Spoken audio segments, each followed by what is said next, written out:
This is streaming live now. My name is Alan Sutherland, and I'm with Jody Harbor, but we're having some technical difficulties.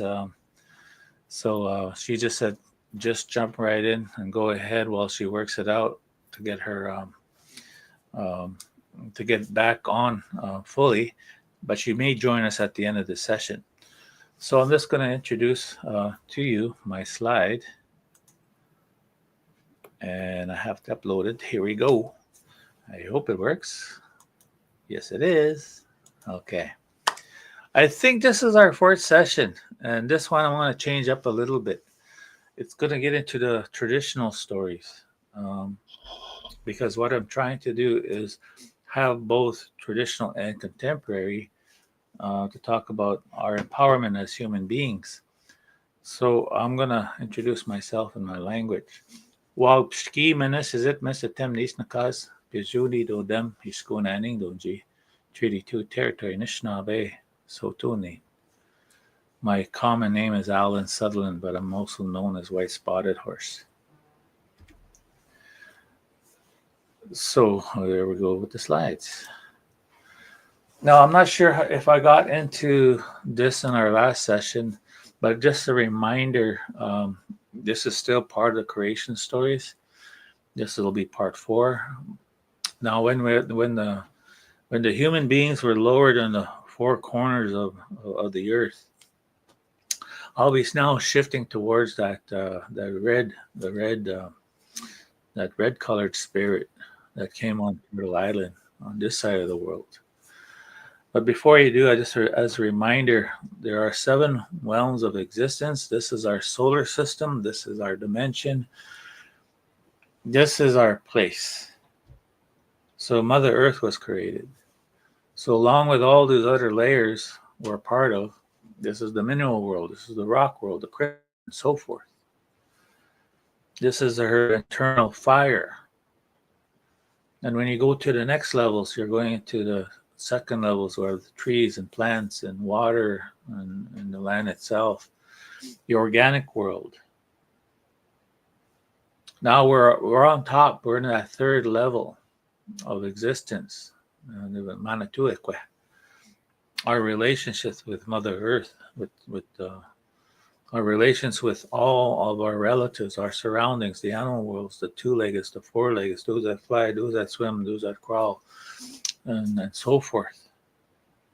When you get to the next level, which is part of our existence, and it's in a different dimension, different frequency, and that is the spirit world.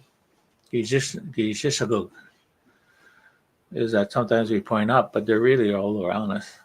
And they are our guides, our spirit guides, our ancestors, Manatu spirits. When you go up to the next level of existence, then it's the masters, it's the guardians, it's the watchers, it's the all are focusing on what we do here on this earth and guiding us. When you get to the next level, it's the laws that holds everything together. That holds our solar system, our dimension, our area, and those laws are interconnected to everything else, other places, other dimensions, other worlds, other solar systems, other galaxies, and it all ties in to Manatu, Manatu, the loving spirit that created everything. It's so expansive, it's hard to describe. But this is where we're going to focus on the story of the original lineage of Wenebuju, the first family of creation on Earth.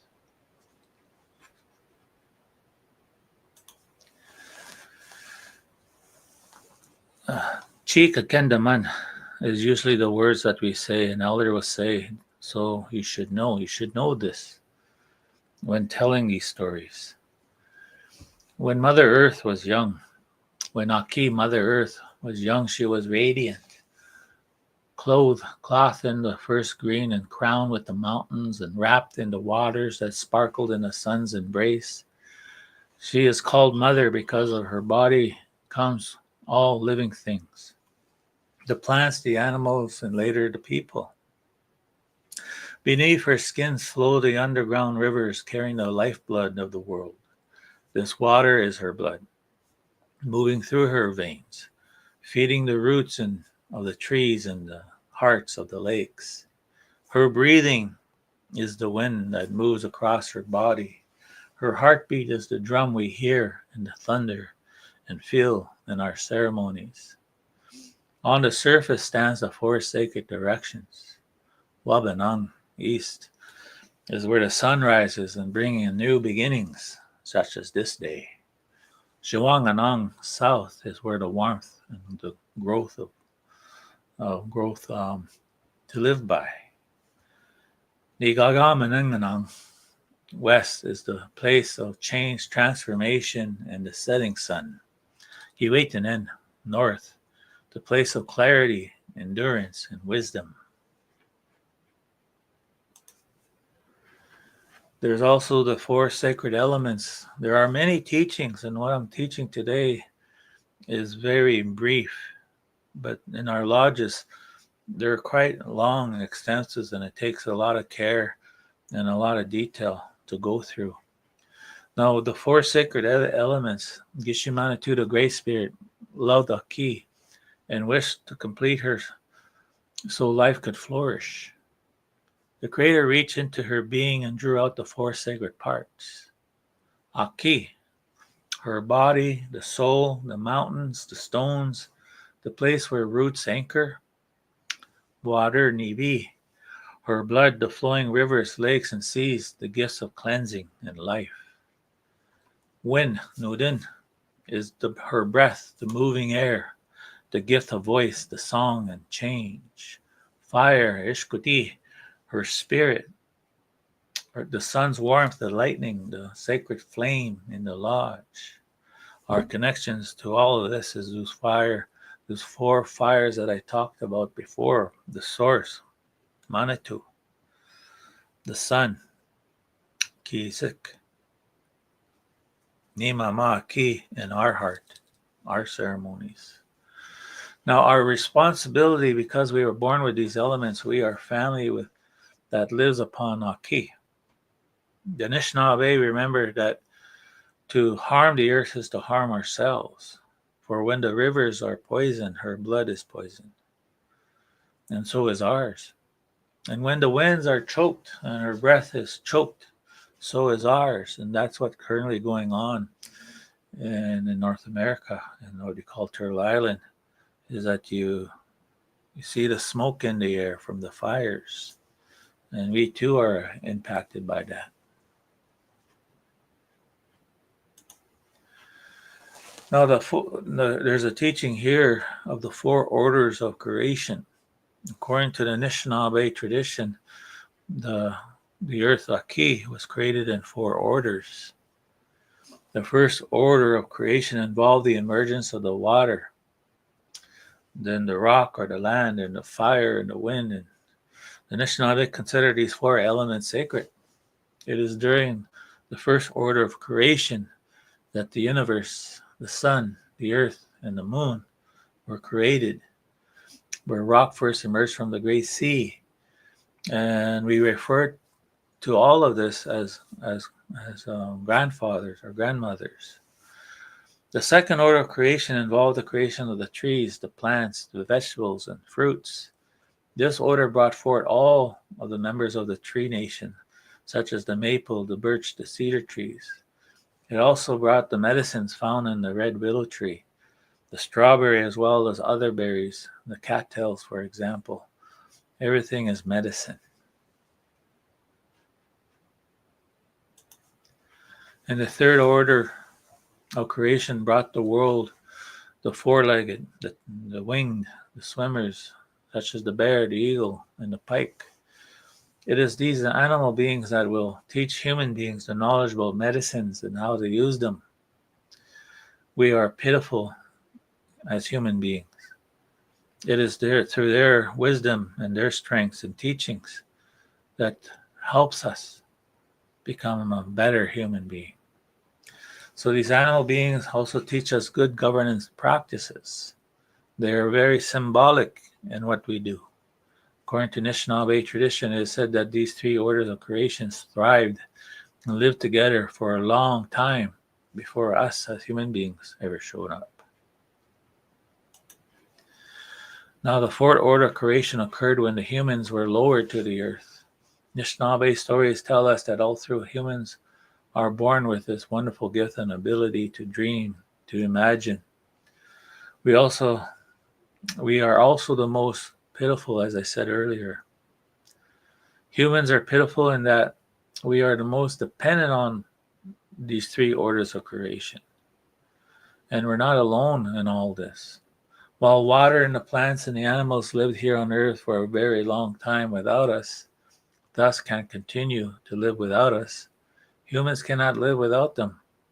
As it is these other three orders of creation that provides us with the protection and subsistence we need to survive here on earth.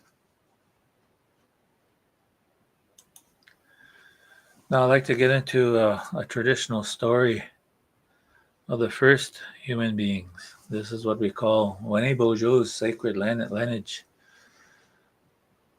The story starts off with Nokomis and the fall from the sky world.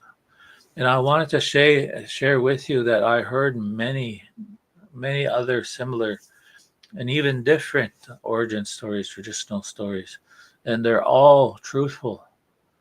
They are all our empowerment to our connection to all of life and our place on this planet. So it's very important to respect all these teachings. So this one version I'm going to share with you of Nokomis and the fall from the sky world. Long ago, before there was Earth as we know it, there was a sky world above. In that place lived Nokomis, a young woman of great beauty and wisdom, the granddaughter of Depikizis, the moon spirit. She carried the light of the night in her eyes and the songs of the stars in her heart. One day, she walked near the great tree that grew at the center of the sky world. And this tree connected to many worlds. Its roots stretched into the darkness below, and its branches reached into the stars. Some say she leaned too close to look into the hole at its base. Others say a powerful spirit or a quarrel in the sky world had caused her to stumble. However, it happened, and she fell through the opening and began to descend towards the great water below. And as she fell, she had held a bundle of seeds and medicines from the sky world. The animals of the water world below saw her coming, and the great birds flew up to her to slow her descent, carrying her gently down towards the endless water.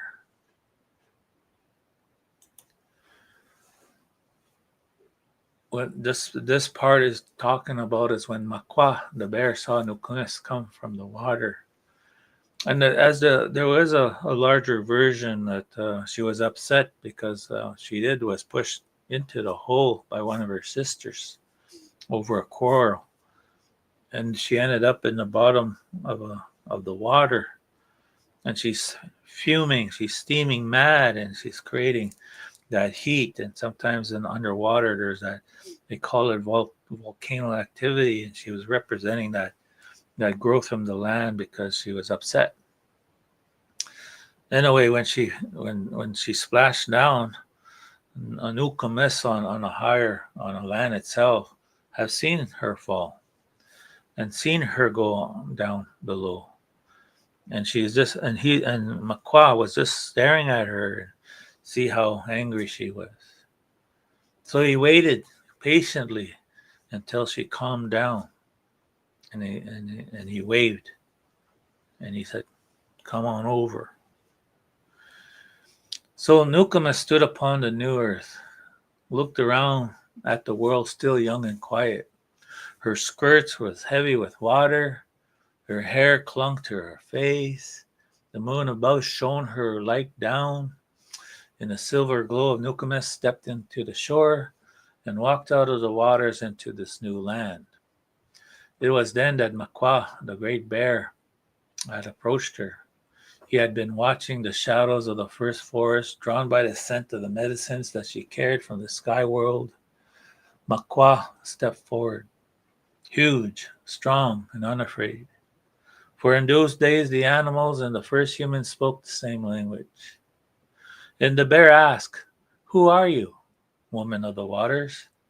And from where have you come?" And Nokomis answered, "I am the granddaughter of the moon, Dibikit. I have come from the sky world to walk this land, to plant the seeds of life." Makwa studied her and saw the truth in her words. He circled her slowly, then he bowed his great head. "I will guard you. You will be under my protection, for you carry life into this world. In return, I ask that you remember my people, the Bear Clan, the Bear Nation, and honor them for their healing powers." Now, the gift of medicine. Makwa then taught Nokomis the first medicines of the earth, the roots that heal pain, the leaves that cleanse, the barks that give strength. He showed her how to move with the seasons, how to find food and medicine even in the hardest of moons. The bond. Some say that from this bond, Nokomis and Makwa became family, not in a human way, but in a sacred way of spirit and clan. That is why when Eboju, Nokomis' grandson, carries bear medicine with him, the bear is his Mishumis, the grandfather, in a spiritual sense, passing down the strength to protect and the knowledge to heal. This telling makes the bear's appearance a moment of recognition between the two powerful beings, Nokomis, the bringer of life, and Makwa, the guardian of medicines. Life on Earth. So she became very busy. She planted the seeds she carried, creating the first gardens and medicines. And every plant grew in harmony, guided by the songs she sang from the sky world. The first moon ceremony. The moon looked down at her granddaughter to remember the connection. She tied her gift to all women, the sacred moon time. Just as Nokomis carried the seeds of life from one world to another, women carried the seeds of life within them from one world to this world. Now each month the moon calls to her granddaughters, moving the waters in their bodies just as she moves the waters in the lakes and the oceans. And when the woman bleeds, she is in ceremony with the moon. That is why in the old way, women on their moon time sit apart in quiet strength, for they are the most powerful and sacred state, walking between the worlds as Nokomis once did. In time she gave birth to a daughter, and this daughter would one day meet the west wind, Majikiwis. From their union, when Nebuju will be born. Thus Nokomis became the grandmother of Wenebuju, and one who raised him and taught him the wisdom of the stars and the ways of the earth.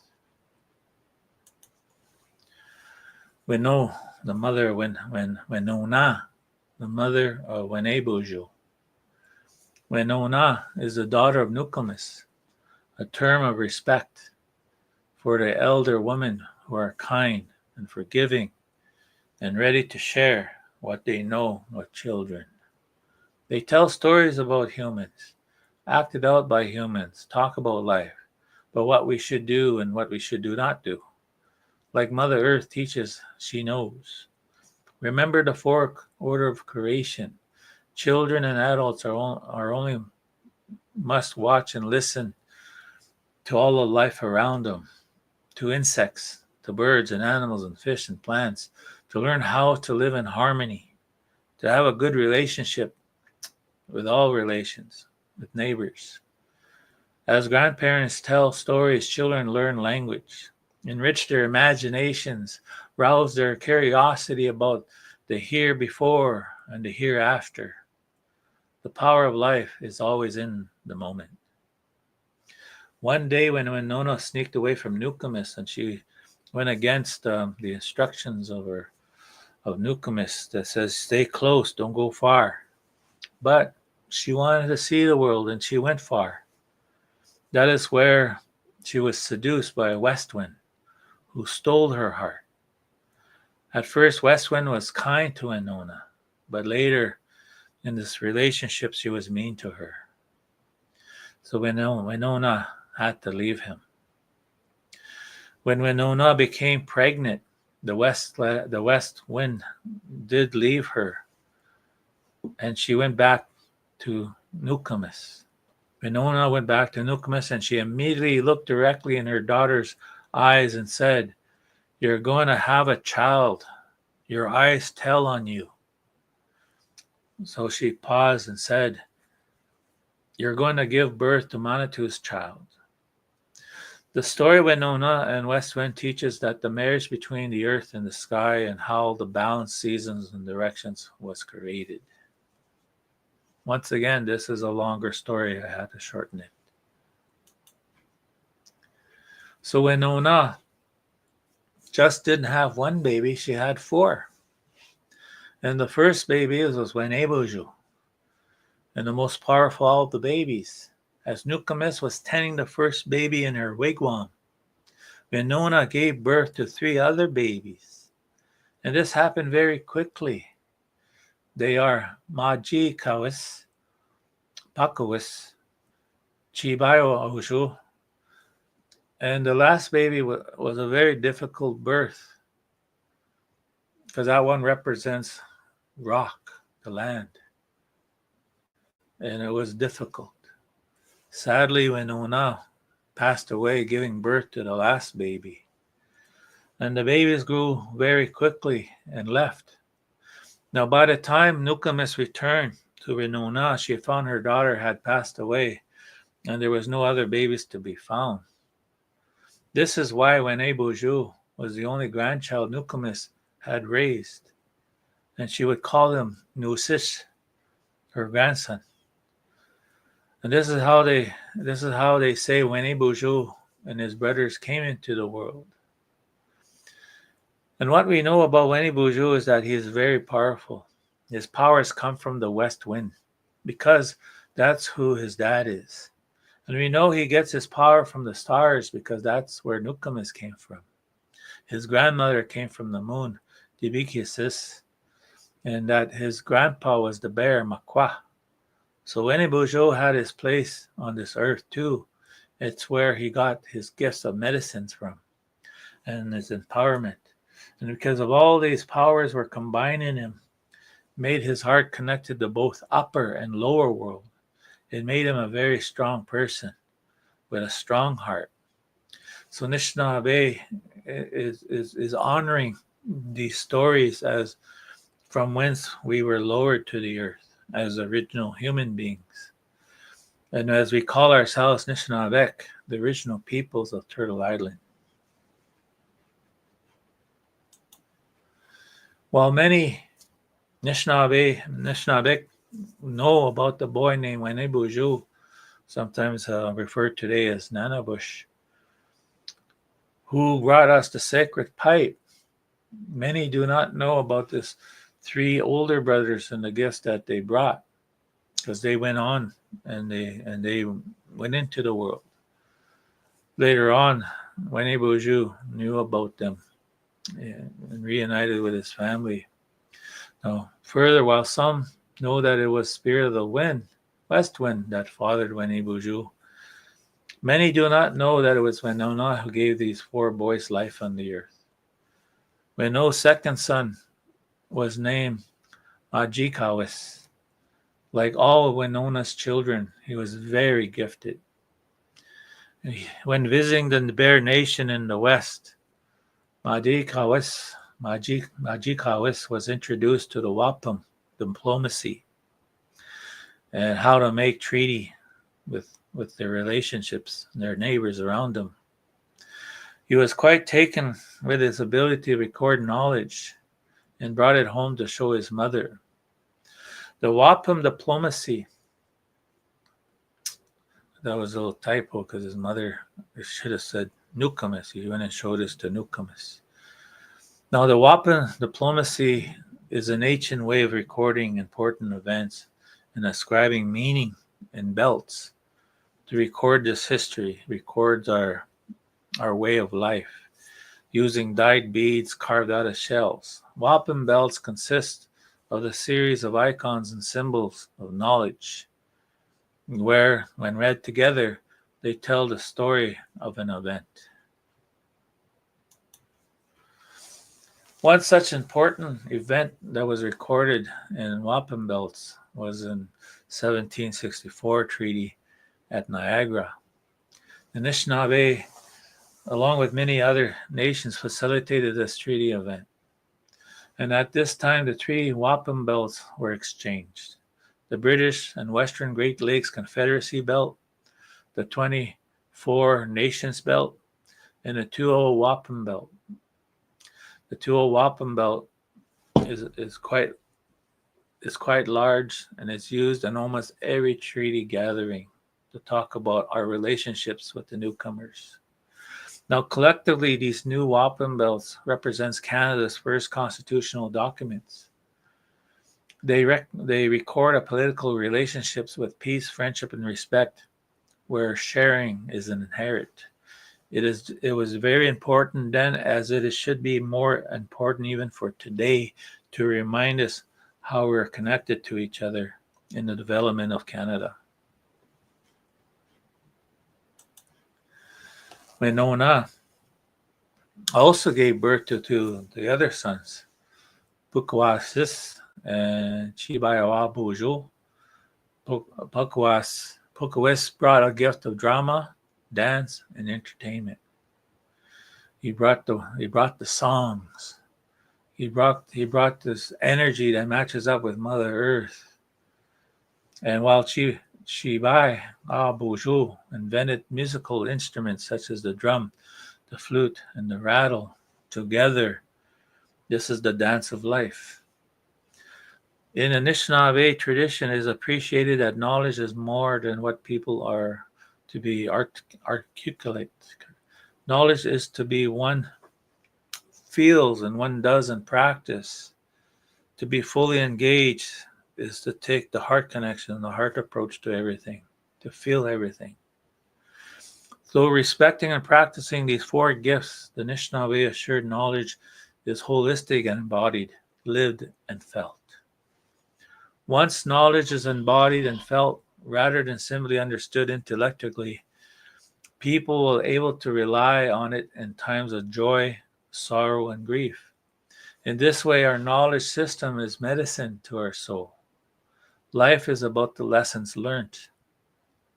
While it's important that we value these four sons and their gifts and who their father was, there's also a need of respect that it is a woman, Winona, who gave them human form and life on earth.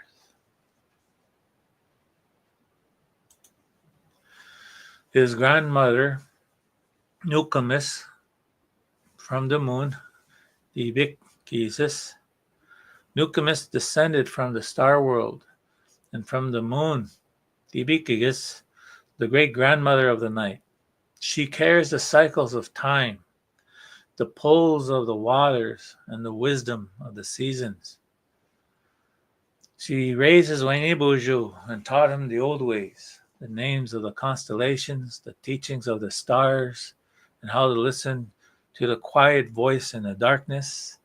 The moon gave him spiritual sight, the ability to dream travel, to see the connections between all things. This is why Wainibuju is not only a trickster and teacher, but also is a keeper of sacred knowledge. His grandfather, Makwa, the bear, through a sacred connection, Wainibuju's grandfather is Makwa. The bear is the guardian of the medicine, the embodiment of courage and healing power. From Makwa, when Ebuju inherited the strength to protect his people, the knowledge of healing and roots and plants, and the endurance to survive hardships. Bear also gave him a warrior heart, a tempered with responsibility to heal and not just fight. So at any time fear tries to disable you or paralyze you or hold you back, just tap on your heart and think about the bear, and the courage will come. Like a mother bear will protect her cub. She'll stand up, you'll stand up, and then you'll find the strength in you. His mother, the people, the human nation, through his bloodline is filled with spirits and animals of great power. When Ebuju is also of the human people through his mother. This allows him to walk among us, to understand our struggles, to share his teachings in ways that we can understand. He is the bridge, part human and part spirit, as we humans today are of these things.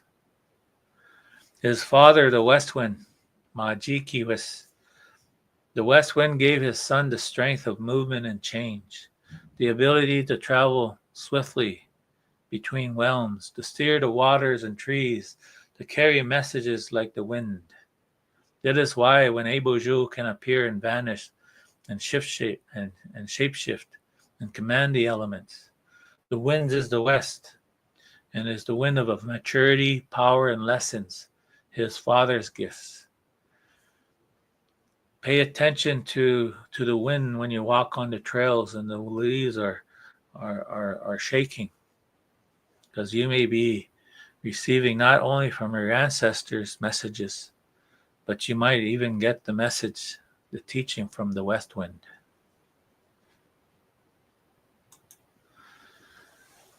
So the power of four. When Ebuju's gifts came from each of these four pillars of his being. From the human nation, from the mother is the human nation. His connection, empathy, the duty to teach. West Wind.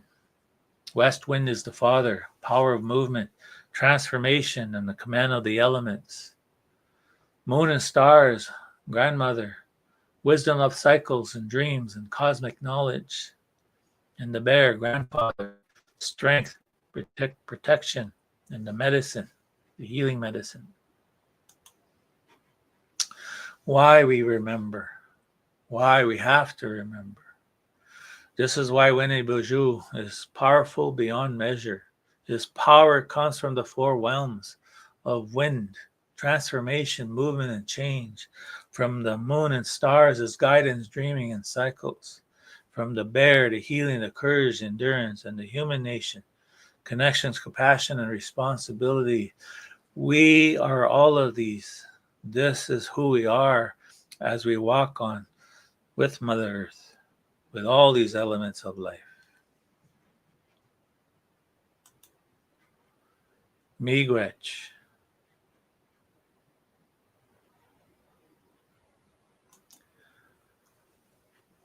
So I want to say, Akana Danaway Maganak, all my relations. That's the presentation. I want to see if grandmother voices with us and voice. Did you work out your no, it didn't work out. Okay, it's all right, we'll work this out for the next month. But anyway, I just wanted to say it's a pleasure once again for grandmother voices to invite me to share what little I have. And that every month is a reminder who we are as human beings. And as I get more and more into it, it'll shift from traditional to contemporary empowerment. So I just want to say, have a good day. And once again, I'm going to say, Akana Danoe Maganak, all my relations. Miigwech, miigwech, miigwech.